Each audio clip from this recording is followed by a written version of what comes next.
In this video, we're visiting one of the most beautiful places I have ever seen in my life, and it's right here in India. Lakshadweep is a protected conservation area. Modi आजकल tourism को बहुत ज्यादा promote कर रहे हैं। वैसे तो हम वैसे भी देखते हैं कि काफी टूरिस्ट आते हैं भारत में, लेकिन मोदी जी की जो सोशल मीडिया पे जो पिक्चर्स हैं वो भी बड़ी इंटरेस्टिंग है। Paradise in India, truly incredible India. I can't get over how beautiful this place is. London चले जाते, कहीं पर किसी नहीं, वो अपने मुल्क के, अपने कंट्री के एक ऐसे आइलैंड पर गए हैं जहां पर जिसके बारे में लोग इतना ज्यादा नहीं जानते। लेकिन सुनने में ये भी आया है कि हमने 10 साल तो कंप्लीट कर लिए हैं चाइना के साथ सी पैक के, लेकिन हमारे इरिटेंट्स बहुत ज्यादा हैं। चाइनीज इन्वेस्टमेंट अब कम हो गई है, चाइनीज वरीड है अबाउट देयर सिक्योरिटी। वो अपने कंट्री को रिप्रेजेंट कर रहे हैं और अपने कंट्री को आगे लेकर जा रहे हैं और कह रहे हैं कि यहाँ पर आओ टूरिज्म के लिए। तो वो एक तरीके से टूरिज्म को जो है वो बढ़ावा दे रहे हैं। मुझे एक बात बताओ, ज़राई मुल्क होने के नाते गंदम में इतनी बड़ी लाइनें, औरतें, हमारी माएँ, बहनें, बेटियाँ लाइनों में जाके आटा लेने के लिए खड़ी होती हैं। आटा मिलता नहीं, खुदा की कसम इनको डूब मरना चाहिए। इंडिया इतना आगे है कि 12 तारीख को मैंने मलेशिया जाना था। इस दिसंबर की 12 तारीख को मैंने मलेशिया जाना, तो फ्लाइट थी 9:30 बजे की PIA की। हम पूरे राइट टाइम PIA के अंदर बैठ गए, जहाज़ के दरवाजे बंद हो गए, अनाउंसमेंट हो गई, जहाज़ ही नहीं उड़ रहा। पूछा भी क्यों नहीं उड़ रहा, 1 घंटा गुजर गया, घंटे बाद बोले जी इंडिया से NOC आएगी, तो फिर हमने इंडिया के ऊपर से गुजरना, तो इंडिया NOC नहीं अभी दे रहा, जो ही आएगी।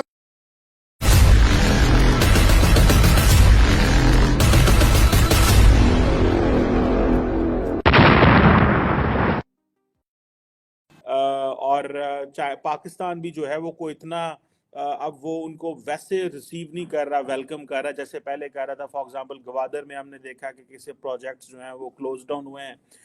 ये जो परसेप्शन है ये ठीक है, या कि आप समझती हैं कि नहीं, पाक चाइना ताल्लुकात उसी नहज पे हैं, उसी लेवल? एक एडवेंचरर के तौर पर नजर आए, उन्होंने ये एडवेंचर किया, लेकिन इसमें ज्यादा अहम बात यह है कि वो वहां पर उन्होंने जाके हजारों करोड़ों रुपए के कोई प्रोजेक्ट्स भी जो हैं वो उसका अनाउंस किया है और वो भी शुरू हुए हैं। और उन्होंने जिस तरह की कल्पना हमने तो की भी नहीं थी, कल्पना से बाहर उन्होंने ऐसा कुछ करके दिखाया।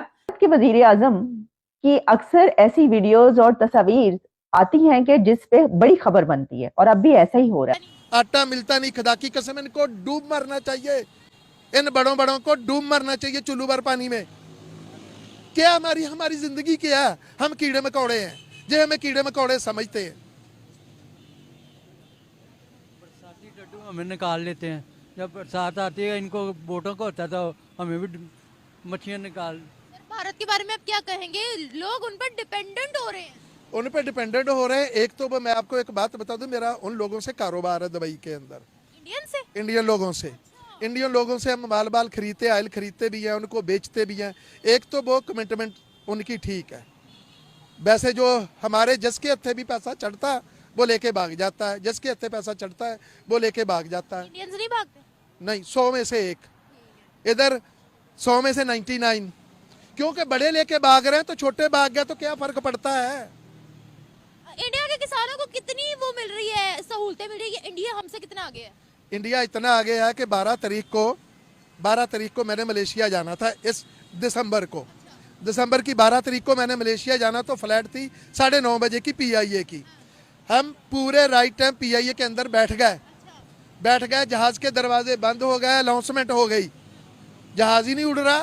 पूछा भी क्यों नहीं उड़ रहा, 1 घंटा गुजर गया, घंटे बाद बोले जी इंडिया से NOC आएगी, तो फिर हमने इंडिया के ऊपर से गुजरना, तो इंडिया NOC नहीं अभी दे रहा, जो ही आएगी हम उड़ जाएंगे। 10:30 बजे, सुनना, 10:30 11 बजे हमें जहाज से नीचे उतार दिया। नीचे उतर जाओ, बोले नीचे उतरो, आपको खाना वाना देते हैं। नीचे उतरने के बाद फिर क्या किया, कोई खाना वाना नहीं, हमसे कोई पूछ ही नहीं रहा। 2 बजे हमें फिर दोबारा जहाज में बैठाया, 2 बजे फ्लाइट उड़ी, हम मलेशिया चले गए। 20 तारीख को मेरी वापसी थी, तो 20 को हम बड़े तैयार तीर होके कि अपने मुल्क जा रहे हैं। पता चला जी 20 की PI की फ्लाइट कैंसिल हो गई है, ये 24 तारीख को आएगी, 24 दिसंबर को। 24 दिसंबर जो सुबह से टाइम मिलने लगा, 9 बजे आ रही है, 10 बजे आ रही है, 11 बजे आ रही है।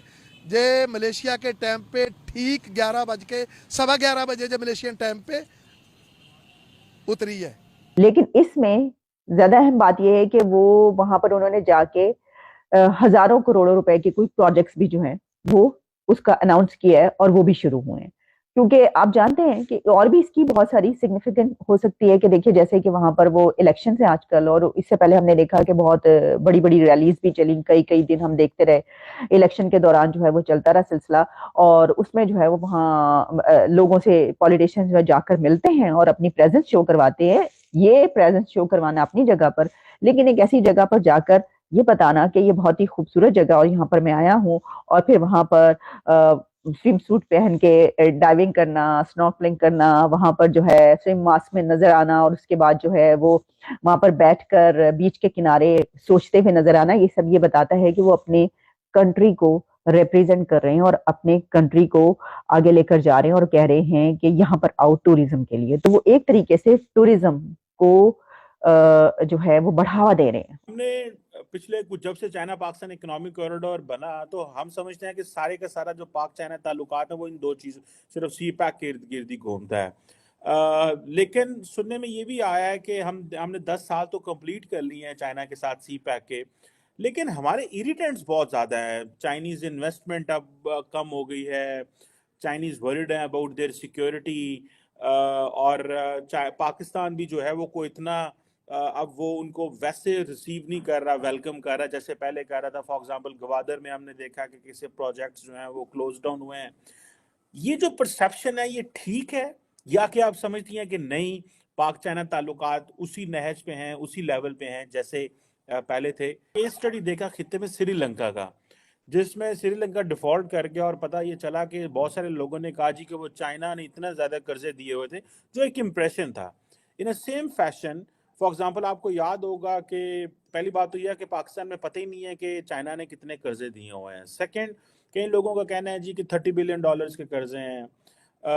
आपको याद होगा फॉरेन मिनिस्टर बिलावल भुट्टो, साबिक फॉरेन मिनिस्टर बिलावल भुट्टो ने कहा this is a cost of development, ठीक है, लेकिन किसी को पता नहीं है कि कितने कर्जे हैं। ये जो बार बार तासुर दिया जाता है और दिया जाता रहा है श्रीलंका क्या है कि जी श्रीलंका डिफॉल्ट कर गया तो पाकिस्तान भी डिफॉल्ट करेगा क्योंकि हमारी इकोनॉमिक कंडीशन ऐसे है। बहुत सारे लोगों ने ये महसूस करना शुरू कर दिया, और वेस्ट के अंदर क्योंकि हम डिपेंडेंट हैं global financial institutions particularly IMF के ऊपर, तो लोगों ने ये समझना शुरू कर दिया कि भाई ये तो डिफॉल्ट कर जाएंगे क्योंकि इनके पास तो पैसे ही नहीं है।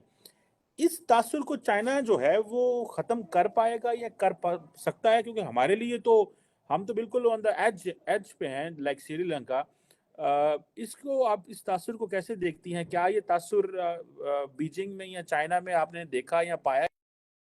हेलो दोस्तों, पीएम मोदी ने लक्षद्वीप की यात्रा की और जैसे ही पीएम मोदी का वीडियो वायरल हुआ, विदेशी पर्यटक लक्षद्वीप की यात्रा करने चले आए। विदेशी पर्यटक ने बताया कि लक्षद्वीप कितना खूबसूरत है, लोगों को मालदीव की यात्रा छोड़कर लक्षद्वीप की यात्रा करना चाहिए, और ये बात मालदीव को बिल्कुल भी पसंद नहीं आया। आपको बता दें कि मालदीव में सबसे ज्यादा पर्यटक इंडिया से मालदीव घूमने जाते हैं और मालदीव मोटे पैसा कमाता है। भारत सरकार को भी लक्षद्वीप को मालदीव के तर्ज पर डेवलप करना चाहिए। अगर वीडियो अच्छा लगा तो चैनल को लाइक और सब्सक्राइब जरूर कर ले।